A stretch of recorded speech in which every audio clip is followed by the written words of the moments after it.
Hello दोस्तों, क्या हाल है। तारीख आज 15 नवंबर 2025, दिन शनिवार, हिंदी तिथि एकादशी। और आइए बात करते हैं आज के मुख्य समाचार में देश भर की तमाम बड़ी खबरों पर नजर डालते हैं। देखिए दोस्तों, एक तो आज भगवान बिरसा मुंडा की 150वीं जयंती है और इस मौके पर 15 नवंबर को देश भर में जनजातीय गौरव दिवस के रूप में मनाया जाएगा। हर साल 15 नवंबर को आदिवासी स्वतंत्रता सेनानी बिरसा मुंडा की जयंती के उपलक्ष्य में ये दिवस मनाया जाता है। और इस मौके पर आज पीएम नरेंद्र मोदी गुजरात के नर्मदा जिले का दौरा करेंगे और यहाँ तकरीबन 9,700 करोड़ रुपए से भी ज्यादा की परियोजनाओं की सौगात देंगे। और ये जो दोस्तों लगभग 10,000 करोड़ रुपए की परियोजनाओं का उद्घाटन शिलान्यास करेंगे। इन परियोजनाओं में स्वास्थ्य, शिक्षा और विरासत पर आधारित योजनाएं केंद्रित हैं, जिसमें खास करके आदिवासी सशक्तिकरण पर विशेष जोर दिया जाएगा ना। और वहीं 15 नवंबर को आज गुजरात दौरे के दौरान सूरत में निर्माणाधीन बुलेट ट्रेन स्टेशन का भी निरीक्षण करेंगे प्रधानमंत्री नरेंद्र मोदी। और वहीं दोस्तों आज उत्पन्ना एकादशी तिथि है, तो भगवान विष्णु की पूजा अर्चना का विशेष महत्व होता है। ऐसी मान्यता है कि आज ही के दिन एकादशी तिथि की शुरुआत हुई थी, एकादशी उत्पन्न हुई थी। तो इसीलिए जो लोग साल भर तक एकादशी तिथि का व्रत करना शुरू कर रहे हैं, तो इसी तिथि से व्रत करना शुरू करना चाहिए, है ना। और वहीं दोस्तों आज 15 नवंबर की तारीख इतिहास में भी एक बात को लेकर खास है। देश के राष्ट्रपिता महात्मा गांधी के हत्यारे को आज ही के दिन फांसी सुनाई गई थी 1949 में नाथूराम गोडसे को। चलिए आगे बढ़ते हैं अपन खबरों में। सबसे पहले बात करते हैं बिहार विधानसभा चुनाव के नतीजों के बारे में। तो लगातार 10वीं बार बिहार में नीतीश सरकार देखने को मिली है। बिहार का मतलब नीतीश कुमार। आखिरकार बिहार वासियों ने एक बार फिर से इस बात को सच कर दिखाया और बिहार में एनडीए की प्रचंड जीत देखने को मिली। ये देखिए चुनावी नतीजे फाइनल हो चुके हैं और बिहार में कुल 243 सीटों में से बहुमत के लिए 122 सीटें ही चाहिए थी, जबकि एनडीए को 202 सीटें मिली है, जिसमें भाजपा 89 सीटों पर जीत हासिल कर पाई, जेडीयू 85 सीटें लाई, लोजपा 19 और एनडीए के अन्य गठबंधन में 9 सीटें मिली है। टोटल एनडीए को 202 सीटों पर प्रचंड जीत हासिल हुई है। बिहार में इस बार एनडीए 200 पार हो गई, जबकि विपक्षी महागठबंधन को केवल 35 सीटें ही मिल पाई, जिसमें से भी 25 सीटें तो राजद की थी। कांग्रेस को तो केवल 6 सीटें मिली है। पिछली बार की बजाय भी इस बार तो कांग्रेस को 13 सीटें और कम मिली हैं। मतलब कांग्रेस का तो लगभग सुपड़ा ही साफ हो गया बिहार में। विधानसभा चुनाव के परिणाम वाकई में चौंकाने वाले रहे हैं और बिहार चुनावी जीत का जश्न देश की राजधानी दिल्ली में भी कुछ यूं देखने को मिला। ये तस्वीरें आप देख सकते हैं। जीत के बाद पीएम मोदी ने बीजेपी मुख्यालय जाकर कार्यकर्ताओं को संबोधित किया और इसमें पीएम मोदी बोले कि कांग्रेस अब मुस्लिम लीगी माओवादी पार्टी है। छठ को ड्रामा कहने वाले बिहार की इज्जत क्या करेंगे। पीएम ने कहा कि बिहार ने गर्दा उड़ा दिया, अब कट्टा राज लौटने वाला नहीं है। प्रचंड जीत के बाद बोले पीएम मोदी गमछा लहराते हुए भाजपा मुख्यालय पहुंचे, मखाने की माला पहनी और बोले कि बिहार के लोगों ने गर्दा उड़ाया। ये कुछ टॉप मोमेंट से जुड़ी तस्वीरें भी आप देख सकते हैं, क्योंकि आखिरकार बिहार में 89 सीटों के साथ बीजेपी नंबर 1 पार्टी बन चुकी है, जेडीयू से भी आगे निकलकर। तो बताया जा रहा है कि मुख्यमंत्री अब बिहार में भाजपा का बन सकता है और डिप्टी सीएम जेडीयू को मिल सकता है। बीजेपी के बिग ब्रदर होने के 5 असर दिख रहे हैं। इधर चुनावी हार के बाद राहुल गांधी बोले कि चुनाव शुरू से ही निष्पक्ष नहीं था। एनडीए को 200 प्लस सीटें मिली हैं, महागठबंधन 35 पर सिमटा, जन स्वराज का तो खाता भी नहीं खुला। तो इतने गंभीर चुनावी नतीजों पर कांग्रेस का कहना कि चुनाव में फिर से गड़बड़ी हुई है, चुनाव निष्पक्ष नहीं हो पाए। चुनावी जीत के बाद पीएम मोदी ने सोशल मीडिया पोस्ट में कहा कि सुशासन की जीत हुई, विकास, जन कल्याण और सामाजिक न्याय की जीत हुई है। वैसे इस बार बिहार विधानसभा चुनाव के लिए एनडीए ने जो संकल्प पत्र जारी किया था, उसमें क्या क्या बड़ी घोषणाएं की हैं, ये भी आपको याद होनी चाहिए, क्योंकि एनडीए की जीत हो चुकी है, तो अब बारी है इन वादों को पूरा करने की। बिहार के युवाओं से 1 करोड़ से भी ज्यादा नौकरियों का वादा किया था एनडीए ने चुनाव से पहले। गरीबों को 125 यूनिट मुफ्त बिजली वगैरह वगैरह। और भी ये एनडीए का पूरा संकल्प पत्र, जो चुनावी घोषणा पत्र था, इलेक्शन मैनिफेस्टो, उसकी डिटेल जानकारी आप देख सकते हैं स्क्रीन पर। वैसे मैंने आपको डीएलएस न्यूज चैनल पर पहले भी बताई हुई है, राइट।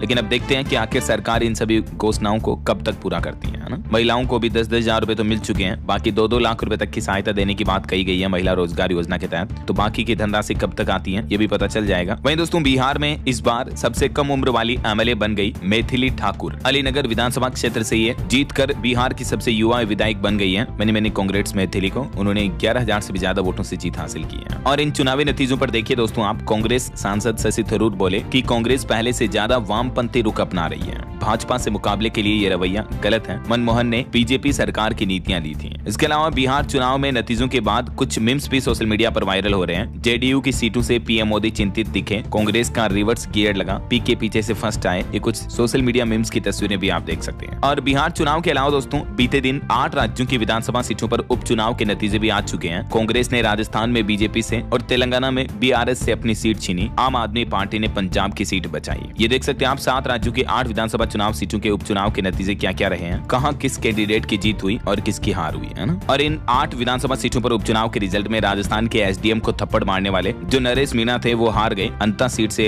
उन्होंने हार हासिल की, जबकि यहाँ कांग्रेस जीत गई। झारखंड के पूर्व मुख्यमंत्री का बेटा भी हार गया। और वहीं इधर चुनाव आयोग की तरफ से एसआईआर के 9 दिन के अंदर अंदर चुनाव आयोग ने 42 करोड़ फॉर्म बांट दिए हैं। मध्य प्रदेश छत्तीसगढ़ में काम थोड़ा धीमा चल रहा है, लेकिन गुजरात में तेज चल रहा है। मतदाताओं का रिकॉर्ड खोजने में कुछ दिक्कतें आ रही हैं। ये भी चुनाव आयोग की तरफ से रिपोर्ट जारी की गई। अभी देश के 12 राज्यों और केंद्र शासित प्रदेशों में एसआईआर यानी स्पेशल इंसेटिव रिवीजन मतदाता चुनावी वेरिफिकेशन पुनरीक्षण जो है शुरू हो चुका है ना। और बिहार चुनाव के साथ ही पीएम मोदी ने एक और बड़ी घोषणा भी कर दी है कि 19 नवंबर को पीएम किसान योजना की 21वीं किस्त जारी करेंगे प्रधानमंत्री नरेंद्र मोदी। आखिरकार बिहार में बहुमत मिलते ही सरकार ने बड़ा ऐलान कर दिया, किसानों के खाते में आएंगे 2-2 हजार रुपए। पीएम किसान सम्मान निधि योजना की 21वीं किस्त की तारीख की घोषणा हो चुकी है। 19 नवंबर को देश के लगभग 9 करोड़ से भी ज्यादा किसानों के खातों में 18,000 करोड़ रुपए की धनराशि ट्रांसफर की जाएगी इस पीएम किसान सम्मान निधि योजना के तहत, है ना। तो 19 तारीख को सभी किसान भाई लोग अपने अपने फोन में अकाउंट का मैसेज चेक कर लें। ओके, और चलिए आगे बढ़ते हैं अपन खबरों में। देखिए दोस्तों, एक बड़ी घटना हो गई। जम्मू कश्मीर के नौगाम पुलिस स्टेशन में एक ब्लास्ट का मामला देखने को मिला, जिसमें 8 लोग घायल हो गए। कुछ मौतों की भी आशंका बताई जा रही है। और ये वही पुलिस स्टेशन है जिस इलाके में दिल्ली ब्लास्ट की जांच हो रही थी। हाल ही में आपको पता होगा देश की राजधानी दिल्ली में धमाका हुआ था, तो उसकी जांच भी अभी चली रही है।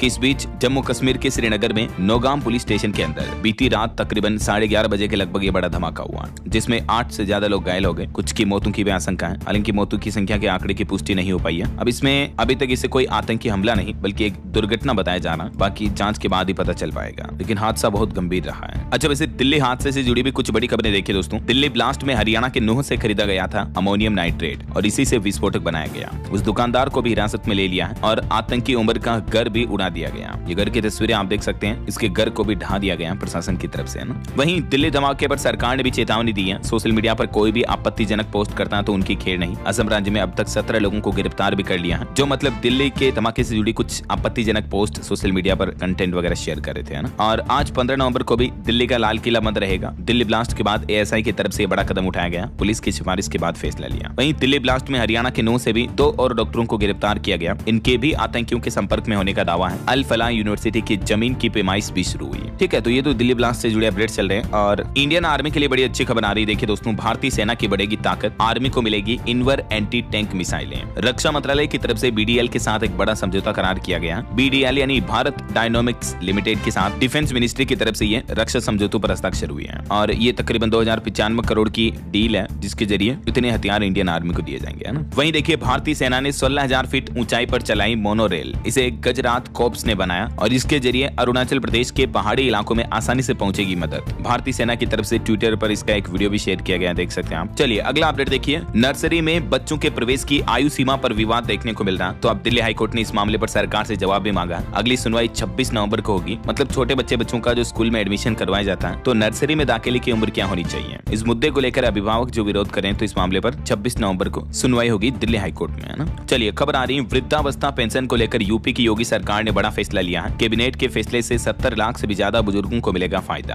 दरअसल उत्तर प्रदेश के बुजुर्गों को अब पेंशन पाने के लिए सरकारी दफ्तरों के चक्कर काटने की जरूरत नहीं होगी। अब फैमिली आईडी पर उपलब्ध विवरण से समाज कल्याण विभाग खुद ही पात्र बुजुर्गों की पहचान करेगा और जिस महीने वे 60 साल की आयु पूर्ण करेंगे, उसी महीने से उनकी वृद्धावस्था पेंशन स्वतः शुरू हो जाएगी। समझ रहे हो, मतलब किसी तरह का कोई फॉर्म ऑनलाइन वगैरह फॉर्म भरने की कोई जरूरत नहीं होगी। 60 साल से जैसे ही ऊपर होंगे तो ऐसे बुजुर्गों की पेंशन ऑटोमेटिक चालू हो जाएगी, है ना। यूपी सरकार की तरफ से ये नया सिस्टम डेवलप किया गया है। और वहीं खबर देखिए, हरियाणा के स्कूलों में मिड डे मील में फर्जीवाड़ा देखने को मिला। नहीं किया जा रहा था ऑनलाइन डेटा अपडेट, मुखिया भेज रही राशन कमी की रिपोर्ट। तो अब इस मामले पर भी जांच के निर्देश जारी हुए हैं। और वहीं सरकारी कर्मचारियों के लिए एक अच्छी खुशखबरी देखिए। सरकार ने बनाई ये नई टाइमलाइन। पेंशन और ग्रेच्युटी समय पर पाने के लिए बहुत ही खास है। जी हाँ, पेंशन एवं पेंशन भोगी कल्याण विभाग DOPPW की तरफ से सरकारी कर्मचारियों को समय पर पेंशन और ग्रेच्युटी मिले, इसके लिए ये नई समय सीमा जारी की है। और ऐसे में अब सरकार द्वारा जारी नई टाइमलाइन क्या होगी, देख सकते हैं आप। इस बारे में डिटेल भी 15 महीने पहले रिटायरमेंट लिस्ट तैयार होगी। 12 महीने पहले सरकारी आवास की जानकारी का सत्यापन होगा। फिर 6 से 12 महीने पहले तक सर्विस रिकॉर्ड की कॉल होगी, मतलब जांच की जाएगी। और 6 महीने पहले कर्मचारी के पेंशन फॉर्म जमा होंगे रिटायरमेंट से, है ना। और उसके 4 महीने पहले ही पेंशन से जुड़े काम निपटान कर लिए जाएंगे। और 2 महीने पहले पेंशन पेमेंट ऑर्डर PPO जारी होगा। और रिटायरमेंट के 21 दिनों के अंदर अंदर एनी हाउ आपकी पेंशन और ग्रेजुएटी से जुड़े सारे काम कंप्लीट हो जाएंगे, है ना। चलिए अगला अपडेट देखिए, एम्प्लॉयमेंट पर एक रिपोर्ट आ रही कि भारत को हर साल 80 लाख नई नौकरियों की जरूरत है। CEA बोले कि AI यानी आर्टिफिशियल इंटेलिजेंस से मजबूत होगी सेवाएं, रोजगार भी नहीं घटेगा। वहीं देखिए उत्तर प्रदेश के इस जिले को मिली बड़ी सौगात, रनवे, टैक्सी ट्रैक और एयरक्राफ्ट पार्किंग के विस्तार को मिली मंजूरी। उत्तर प्रदेश के आगरा में ये डेवलपमेंट किया जाएगा। चलिए सोना चांदी के भाव पर बड़ी खबर आ रही दोस्तों। चांदी एक दिन में 3,363 रुपए तक सस्ती हुई, जबकि इससे पहले आपको बताओगे एक ही दिन में 6,000 रुपए तक महंगी हो गई थी, है ना। और सोना भी 1,760 रुपए तक गिरा और अभी सोने का भाव 1.25 लाख पर चल रहा और चांदी की कीमत लगभग 3,500 रुपए कम होकर अभी चांदी का भाव 1,59,367 रुपए प्रति किलो चल रहा है वापस। बाकी सोने की अलग अलग कैरेट के हिसाब से प्राइस क्या चल रही है देख सकते हैं आप स्क्रीन पर। और वहीं खबर आ रही कि ईडी के सामने पेश नहीं हुए कारोबारी अनिल अंबानी। वैसे ये वर्चुअल माध्यम से पेश होना चाहते थे, लेकिन ईडी ने इनकी बात नहीं मानी, तो ईडी ने अब इनकी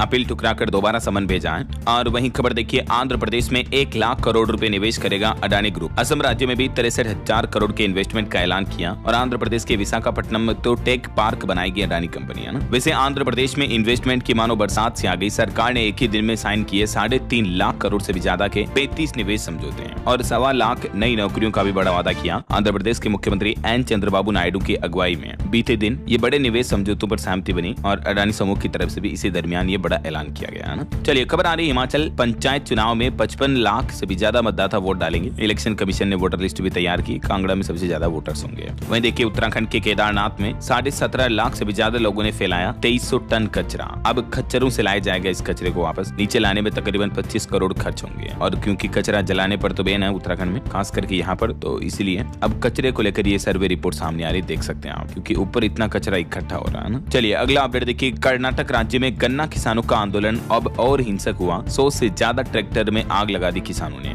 किसानों की मांग है कि 3300 टन का भाव हमें नहीं चाहिए। अभी एक दिन पहले से आपको पता होगा किसान भाई लोग आंदोलन कर रहे हैं। किसानों ने राज्य की चीनी मिलों से गन्ना की 3500 टन कीमत मांगी है, जबकि सरकार उन्हें 3300 का भाव दे रही है। 200 रुपए कमी है और किसान इस भाव को स्वीकार करने के लिए राजी नहीं है। यही वजह है कि कई किसान ट्रैक्टरों को आग के हवाले कर दे रहे हैं। ये देख सकते हैं आप तस्वीरें। लेकिन दोस्तों किसान भाई लोगों से भी मेरी अपील है कि आंदोलन प्लीज शांतिपूर्ण करें ताकि किसी को किसी तरह की प्रॉपर्टी का नुकसान ना हो, है ना। और वहीं इधर शंभू बॉर्डर से भी कौमी इंसाफ मोर्चा का धरना खत्म हुआ। सरकार से वार्तालाप में बनी सहमति। दिल्ली कूच का फैसला भी टाला क्योंकि हरियाणा पुलिस ने इनको रोका था। तो अभी शंभू बॉर्डर पर चल रहा कौमी इंसाफ मोर्चा का धरना जो खत्म हो गया, है ना। चलिए अगला अपडेट देखिए दोस्तों, आज 15 नवंबर से ही टोल प्लाजा पर कुछ बड़े बदलाव होने जा रहे हैं। अगर आपने भी ये गलती कर दी तो दोगुना टोल भरना पड़ सकता है। दरअसल आज से ही टोल प्लाजा पर टोल टैक्स भरने का तरीका बदलने जा रहा है। अगर आपकी गाड़ी पर फास्टैग लगा हुआ है तब तो कोई दिक्कत ही नहीं है, ऑटोमेटिक टोल कट जाएगा हर बार की तरह, ठीक है। लेकिन अगर फास्टैग नहीं चिपकाया हुआ है तो फिर आप ये गलतियां करने से बचें। और वो ये दोस्तों की फास्टैग नहीं है आपकी गाड़ी पर तो आप फिर केस में टोल टैक्स जमा ना करें, क्योंकि केस में पेमेंट करने पर दुगुना टोल लगेगा। वहीं अगर आप यूपीआई या डिजिटल पेमेंट तरीके से पेमेंट करते हो तो फिर 1.25 गुना ही देना पड़ेगा। उदाहरण के लिए अगर टोल प्लाजा पर कहीं बेस टोल 100 रुपए है तो फास्टैग से तो 100 के 100 लगेंगे। अगर आप यूपीआई से पेमेंट करते हो तो 125 देने होंगे, लेकिन कैश भुगतान करते हो तो 200 डायरेक्टली 2x यानी डबल देना होगा, ठीक है ना। तो फास्टैग नहीं होने की स्थिति में यूपीआई से यानी फोन पे, गूगल पे वगैरह से पेमेंट करना ज्यादा सही रहेगा ना। चलिए अगला अपडेट देखिए, हरियाणा में अब कृषि जोन में स्थापित हो सकेंगे उद्योग भी। सरकार की तरफ से हरी झंडी मिली। मिक्स्ड लैंड यूज के नियम भी बदल दिए हैं। Department of town and country planning को ध्यान में रखते हुए सरकार की तरफ से कृषि के इलाकों में औद्योगिक चीजें स्थापित करने के लिए भी नियमों में कुछ बदलाव किए हैं। देख सकते हैं आप डिटेल। इससे खास करके हाईवे किनारे रहने वाले लोगों को फायदा होगा, क्योंकि सरकार या कोई भी उद्योगपति उन किसानों की जमीनों को लेकर आराम से इसका डेवलपमेंट वगैरह कर सकेंगे, है ना। चलिए अगला अपडेट देखिए, इंश्योरेंस कंपनियों को केंद्र सरकार ने निर्देश दिया और कहा कि हेल्थ क्लेम के सेटलमेंट में तेजी लाएं, स्टैंडर्ड ट्रीटमेंट प्रोटोकॉल भी तैयार करें, क्योंकि कई इंश्योरेंस कंपनियां अपने ग्राहकों को समय पर जो क्लेम सेटलमेंट नहीं दे रही, तो इसी को लेकर सरकार की तरफ से निर्देश जारी किया।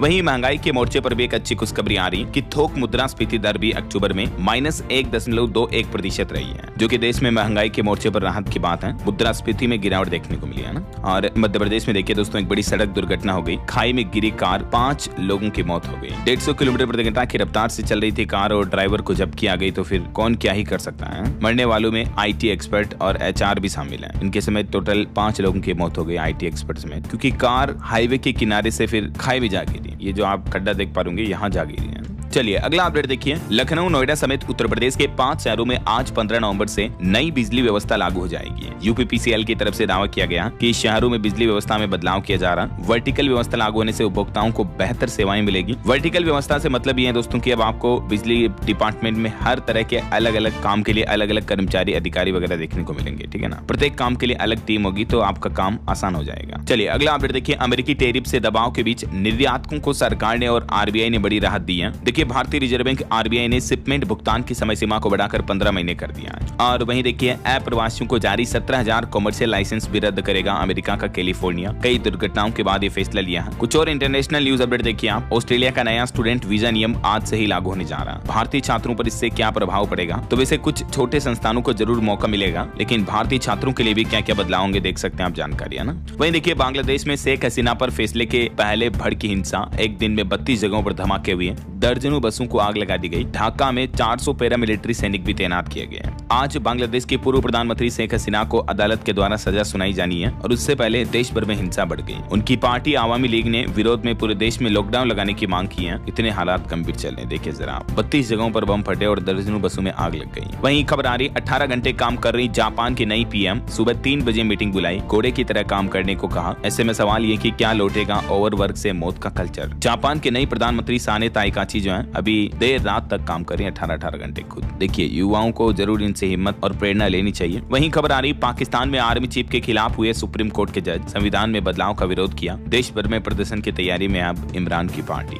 और एक घटना हो गई देखिए दोस्तों, फिनलैंड बॉर्डर के पास रूस का सुखोई 30 विमान, लड़ाकू विमान जो था वो क्रैश हो गया। दोनों पायलटों की मौत हो गई। बहरहाल अभी तो अपन कुछ और महत्वपूर्ण और काम की खबरें देखेंगे दोस्तों, लेकिन फिलहाल वक्त तो चला है आज के ताजा मौसम समाचार जानने का। और हाँ, एक छोटी सी रिक्वेस्ट आपसे यह है कि अगर आप डीएलएस न्यूज चैनल से अभी तक भी जुड़े नहीं हो तो जुड़ जाइए। चैनल को सब्सक्राइब करके बेल आइकन जरूर दबा दीजिएगा और इस वीडियो पर एक लाइक और शेयर भी जरूर कर देना, ताकि आपको रोजाना की ताजा खबरें, महत्वपूर्ण मुख्य समाचार, काम के न्यूज अपडेट सबसे पहले आपके मोबाइल पर मिलते रहेंगे। ओके, और चलिए बिना टाइम वेस्ट किए सीधा आगे बढ़ते मौसम अपडेट में। तो देखिए एक तो मौसम विभाग का कहना है कि नवंबर के दूसरे सप्ताह में उत्तर पूर्व मानसून कमजोर होगा, तो अब बारिश कम होगी दक्षिण भारत के राज्यों में भी। इधर मध्य प्रदेश, छत्तीसगढ़ वगैरह मध्य भारत में शीतलहर की स्थितियां बनी रहेगी। हालांकि अब अगले आने वाले सप्ताह से राहत मिलने की संभावना है। बाकी मध्य प्रदेश, छत्तीसगढ़ में अगले 2 दिन तक तो और शीतलहर चलेगी। 4 राज्यों के कई जिलों में पारा 10 डिग्री से नीचे पहुंच चुका है। बद्रीनाथ में तापमान -16 डिग्री चल रहा है। झरने और झीलें भी जम गई। ये तस्वीरें आप देख सकते हैं। मौसम विभाग का कहना है कि नवंबर महीने में तो सर्दी ने नया रिकॉर्ड बना दिया है। पारा 8 डिग्री तक पहुंचा। मध्य प्रदेश में भी भोपाल में रात के तापमान में 9 डिग्री तक की गिरावट देखने को मिली है। इधर राजस्थान में भी सुबह शाम ठिठुरन बढ़ी। दिन में थोड़ी सुहानी धूप दिख रही है। अगले 4 दिनों में सर्दी और बढ़ेगी। हरियाणा के भी 7 शहरों में तापमान 10 डिग्री से नीचे पहुंचा। 4 दिन तक आगे और पारा गिरेगा लगातार। और पहाड़ी राज्य हिमाचल में देखिए 15 जगहों पर 5 डिग्री से भी नीचे लुढ़का तापमान। वहीं छत्तीसगढ़ की बात करें तो उत्तरी मध्य छत्तीसगढ़ में अगले 4 दिन शीतलहर की चेतावनी है। और उत्तर प्रदेश के 3 जिलों में पारा 10 डिग्री से भी नीचे चल रहा है। 16 नवंबर के बाद यहाँ कोहरा भी पड़ेगा, ठीक है। और बाकी और भी अलग अलग राज्यों में अगले 24 घंटों के दौरान मौसम की संभावित गतिविधियां क्या रह सकती हैं, स्काई मेड वेदर की रिपोर्ट के मुताबिक, जिसकी जानकारी आप देख सकते हैं स्क्रीन पर। ओके, और चलिए मौसम के बाद कुछ मार्केट अपडेट्स पर नजर डाल देते हैं फटाफट से। देखिए बीते दिन बिहार इलेक्शन के चलते 450 अंक गिरने के बाद शेयर बाजार फिर से संभल गया और कुल सेंसेक्स 84 अंक चढ़कर 84,562 पर बंद हुआ। वहीं बीते महीने अक्टूबर में म्यूचुअल फंड्स ने कई बड़े बदलाव किए। 7 बड़े फंड हाउस ने पोर्टफोलियो से बाहर किए 19 स्टॉक भी। और देखिए टीसीएस अब सबसे वैल्यूएबल टेक कंपनी नहीं रही, बल्कि इन्फोसिस और एचसीएल टेक से भी सस्ता हुआ इसका शेयर। मार्केट वैल्यू एक साल में 4.5 लाख करोड़ तक कम हुई है टीसीएस की। वहीं खबर है आईसीएल फिनकॉर्प का नया एनसीडी इश्यू 17 नवंबर से खुलेगा। और इन्फ्लेशन पर रिपोर्ट आ रही है कि अक्टूबर में थोक महंगाई दर भी घटी। मैंने आपको बताया खाद्य और ऊर्जा कीमतों में नरमी के चलते ये अच्छी गिरावट देखने को मिली है ना।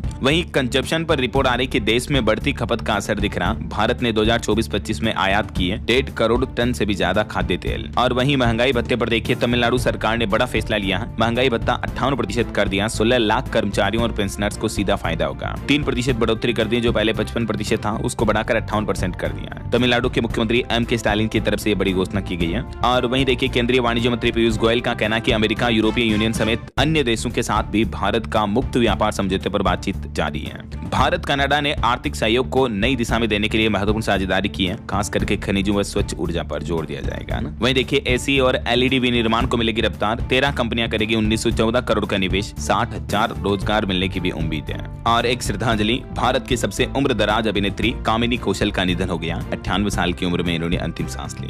ईश्वर इनकी आत्मा को शांति दे। पुरानी फिल्मों में आपने इनकी तस्वीरें, फोटो, गाने जरूर देखे होंगे। चलिए अगला अपडेट देखिए। WTO का कहना कि भारत को WTO की सुधार प्रक्रिया में लीडर की भूमिका निभानी चाहिए। WTO प्रमुख नगोजी ये बोले। वहीं देखिए उत्तर प्रदेश में चालान न भरने वालों पर अब सख्ती बरती जाएगी, उनके वाहन ही सीज कर लिए जाएंगे और ड्राइविंग लाइसेंस भी निरस्त किए जाएंगे, ये आदेश जारी हुआ। और बाकी यूपी लखनऊ में भी देखिए वर्टिकल सिस्टम लागू हुआ। आज से ही बिना दफ्तर जाए 7 दिन में आपका बिजली बिल सही हो जाएगा। अब एक काम का एक अफसर ही जिम्मेदार होगा ना। ऑटो इंडस्ट्री से खबर आ रही, नई ग्रैंड विटारा में आ रही थी दिक्कतें, तो मारुति सुजुकी ने तकरीबन 39,500 गाड़ियों को रिकॉल किया। अगर आपके पास भी ये गाड़ी है और कोई दिक्कत आ रही है इसमें, तो एक बार शोरूम पर जाकर जरूर चेकअप करवा ले, है ना। वहीं देखिए चिल्ड्रंस डे पर BSNL लेकर आई स्पेशल प्लान, 251 के रिचार्ज पर मिलेगा 100 GB डेटा, अनलिमिटेड कॉल्स और भी बहुत कुछ। BSNL की तरफ से ये रिचार्ज प्लान का ऑफर चिल्ड्रंस डे के मौके पर निकालने का ऐलान किया, देख सकते हैं आप डिटेल, है। ये ऑफर 14 नवंबर से शुरू होगा, जो अगले महीने 13 नवंबर तक रहेगा, पूरा 1 महीने तक चलेगा, ठीक है ना। और वहीं टेक न्यूज से एक बड़ी चौंकाने वाली खबर देखिए। पैदा होने से पहले ही बच्चों के जीन बदल रहा है ये स्टार्टअप, जिसमें सैम अल्टमैन ने यानी ChatGPT वाले OpenAI के CEO ने भी पैसे लगाए हैं। वैज्ञानिक बोले कि खतरनाक होगा ये। दरअसल ये एक बायोटेक कंपनी है जिसका नाम है प्रिवेंटिव, जो कि एक ऐसी तकनीक पर काम कर रही है जो भविष्य में जीन एडिटिंग के जरिए बच्चों में आनुवंशिक बीमारियों से छुटकारा दिलाएगी, है ना। और ये तकनीक बहुत ही एडवांस होगी। आप अपने हिसाब से जिस तरह का बच्चा चाहते हैं कस्टमाइज करवा पाएंगे कि आपके बच्चे में क्या क्या चीजें एडिट करनी है। ऐसा भूरी आंखें चाहिए, गोरा कलर चाहिए, जो भी है आप मॉडिफिकेशन करवा पाएंगे ऐसे। और खबर देखिए, रेंट एग्रीमेंट बनवाना अब बेहद सस्ता हुआ है। 10 साल तक स्टाम्प ड्यूटी पर मिलेगी बम्पर छूट। उत्तर प्रदेश सरकार की तरफ से कैबिनेट बैठक में यह बड़ा फैसला लिया गया है। हालांकि रेंट डीड की रजिस्ट्री जरूर करवा ले अगर लंबे समय तक किराए पर देने किसी को, तो ठीक है। और खबर देखिए, भारत नेपाल के बीच हुआ रेल व्यापार समझौता, जोगबनी विराटनगर लिंक से बढ़ेगी कार्गो ढुलाई भी, दोनों देशों के बीच ट्रेड बढ़ेगा। एक बड़ी चिंताजनक खबर आ रही कि 5 साल से कम उम्र के 1/4 बच्चों की निमोनिया से हो रही मौत। ग्रामीण इलाकों में प्रकोप ज्यादा है इसका। चिकित्सा विज्ञान की तरफ से चौंकाने वाले डेटा जारी किए गए। खास करके भारत में निमोनिया की वजह से हर साल इतने बच्चों की जानें जा रही है। वहीं देखिए दिल्ली मेरठ एक्सप्रेसवे को लेकर बड़ी खबर आई, पूरी होगी सबसे बड़ी मांग। नितिन गडकरी ने आदेश दिया कि इस एक्सप्रेसवे पर जो लाइटिंग की व्यवस्था प्रॉपर नहीं है तो जल्दी लाइटें लगाई जाएगी, है ना। और उत्तराखंड में देखिए भूकंप से बचाव के लिए आज होगी प्रदेश भर में मॉक ड्रिल। आधुनिक तकनीक का प्रयोग करने के भी निर्देश दिए हैं। तो आज 15 नवंबर को पूरे उत्तराखंड में भूकंप की मॉक ड्रिल होगी, तो ध्यान रहे आप प्रशासन वगैरह का साथ दें, है ना, किसी तरह से पैनिक ना हो। और खबर आ रही कि 300 करोड़ रुपए का ऋण लेगी हिमाचल सरकार, अधिसूचना जारी हुई। 15 साल की अवधि के लिए RBI के जरिए ये लोन लिया जाएगा।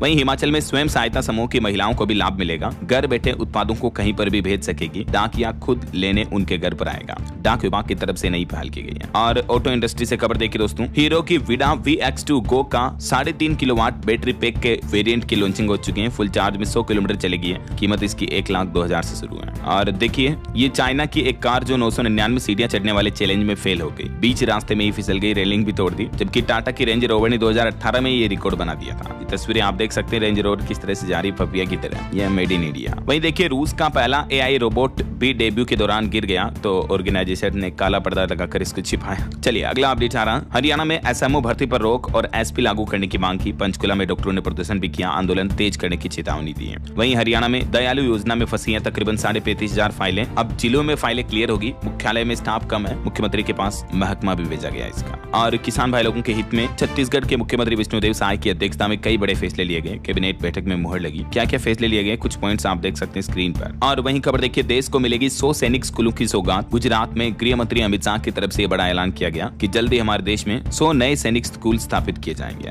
वहीं देखिए योगी सरकार की कैबिनेट बैठक में भी 20 फैसले लिए गए। न्यायिक सेवा, लेखपाल नियमावली और आम जनता को बड़ी राहत दी है। और दिल्ली के दुकानदारों को सरकार ने एक और बड़ा तोहफा दिया है। बार बार दुकान का रजिस्ट्रेशन करवाने का झंझट अब खत्म होगा। इससे व्यापार बढ़ेगा। हर 21 साल में रिन्यू करवाने वाली अनिवार्यता को समाप्त कर दिया दिल्ली सरकार ने। व्यापारियों को ये बड़ी राहत देते हुए, ठीक है। वहीं बैंकिंग न्यूज से खबर आ रही, HDFC बैंक की सर्विसेज कुछ घंटों के लिए बंद रही। आज 15 नवंबर की रात 12 बजे से लेकर दोपहर 12 बजे तक HDFC की नेट बैंकिंग, मोबाइल बैंकिंग वगैरह ये सर्विस आपको थोड़ी बंद देखने को मिल सकती है ना। चलिए अगली खबर देखिए, PM स्वनिधि योजना को 31 मार्च 2030 तक बढ़ाने को भी मंजूरी दी केंद्र सरकार की तरफ से पीएम मोदी ने कहा कि देश भर के रेहड़ी पटड़ी वाले भाई बहनों को आत्मनिर्भर बनाने के लिए ये योजना लाभदायी साबित होगी, है ना। वहीं खबर आ रही, मुख्यमंत्री योगी आदित्यनाथ नाराज हुए, अब सरकारी दफ्तरों में बदल जाएगी ये व्यवस्था। सभी डीएम और पुलिस अफसरों के लिए नया फरमान आया। दरअसल यूपी में सरकारी कार्यालयों में लैंडलाइन फोन की निष्क्रियता पर सीएम योगी ने नाराजगी जताई है। तो अब सभी डिपार्टमेंट में लैंडलाइन फोन को फिर से सक्रिय करने का आदेश जारी हो चुका है ना। और वहीं देखिए उत्तर प्रदेश में 7 फेरे के पहले वर वधु को लगाना होगा अंगूठा, बायोमेट्रिक फिंगरप्रिंट्स देने होंगे, तभी मुख्यमंत्री सामूहिक विवाह योजना के तहत उनकी शादी हो पाएगी। फर्जीवाड़ा रोकने के लिए सीएम योगी ने नया आदेश जारी किया ना। चलिए कुछ और स्टेट न्यूज अपडेट देखते हैं फटाफट से। देखिए राजस्थान में 15 अप्रैल तक होंगे पंचायत निकाय चुनाव, हाईकोर्ट की तरफ से बड़ा फैसला सुनाया गया। वहीं मध्य प्रदेश के भिवानी में देखिए 20 घंटे लंबा जाम लग गया, लोग बाग भूखे प्यासे रहे। मध्य प्रदेश महाराष्ट्र बॉर्डर पर बिजासन घाट में कई ट्रक और कंटेनर फंस गए। ये ड्रोन वीडियो भी आ रहा है, देख सकते हैं। और एक अच्छी रिपोर्ट आ रही कि दुनिया के टॉप 2% रिसर्चर्स में मध्य प्रदेश इंदौर के भी 3 साइंटिस्ट शामिल हुए हैं। मेनी कांग्रेट्स, और एमपी के लिए बड़े गर्व की बात है। आज बिरसा मुंडा जयंती के मौके पर भी मध्य प्रदेश जबलपुर में जनजातीय गौरव दिवस समारोह का आयोजन होगा। इस दरमियान सीएम मोहन यादव कई योजनाओं का लोकार्पण करेंगे, है ना। और वहीं देखिए छत्तीसगढ़ में पहली बार डीजीपी आईजी का कॉन्फ्रेंस आयोजन हुआ। 3 दिन राष्ट्रीय सुरक्षा पर चिंतन होगा। केंद्रीय गृह मंत्री अमित शाह इसका उद्घाटन किए और पीएम मोदी समापन में अफसरों से चर्चा करेंगे। ये 28 से 30 नवंबर तक चलेगा सम्मेलन, ठीक है। और खबर आ रही, छत्तीसगढ़ रायपुर स्टेडियम को लीज पर चलाएगा राज्य क्रिकेट संघ। धान खरीदने के लिए 15,000 करोड़ की गारंटी दी गई। और भी मुख्यमंत्री विष्णुदेव साय की कैबिनेट बैठक में 7 अहम फैसले लिए गए। ये जिनकी लिस्ट भी आप देख सकते हैं स्क्रीन पर, है ना। ओके, और चलिए एजुकेशन पर खबर आ रही दोस्तों। देखिए केवीएस एनवीएस में निकली 14,967 पदों पर बम्पर भर्तियां, आवेदन शुरू हो चुके हैं। देख सकते हैं आप रिक्रूटमेंट की डिटेल वगैरह भी। और वहीं बिहार बोर्ड का नया नियम, स्टैंड अप परीक्षा पास करना जरूरी होगा वरना नहीं मिलेगा बोर्ड का एडमिट कार्ड। बिहार बोर्ड ने मैट्रिक और इंटर परीक्षा में बैठने वाले स्टूडेंट्स के लिए नया नियम लागू कर दिया है। और कर्नाटक राज्य में सरकार ने फाइनल ऑर्डर जारी कर दिया है। पीरियड्स में दफ्तर से 1 दिन की छुट्टी मिलेगी लड़कियों महिलाओं को। कर्नाटक राज्य में मेंस्ट्रुअल लीव पॉलिसी लागू हुई। साल में 12 पेड लीव मिलेगी, यानी इन छुट्टियों की तनख्वाह भी दी जाएगी। और ये नियम ना सिर्फ सरकारी दफ्तरों में बल्कि सरकारी और प्राइवेट सभी ऑफिसेज में लागू होगा ना। ये बहुत ही अच्छी पहल है हरियाणा गवर्नमेंट की, सॉरी कर्नाटक गवर्नमेंट की, है ना। ओके, और चलिए दोस्तों अंत में आज के राशिफल पर नजर डाल लेते हैं। देखिए मकर राशि वालों के सोचे हुए काम पूरे होंगे और कुंभ राशि वाले लोगों को भी धन लाभ होने के योग हैं। और भी कुछ अलग अलग राशियों का राशिफल आप देख सकते हैं स्क्रीन पर। और हाँ दोस्तों, आप मुझे कमेंट करके बताइए कि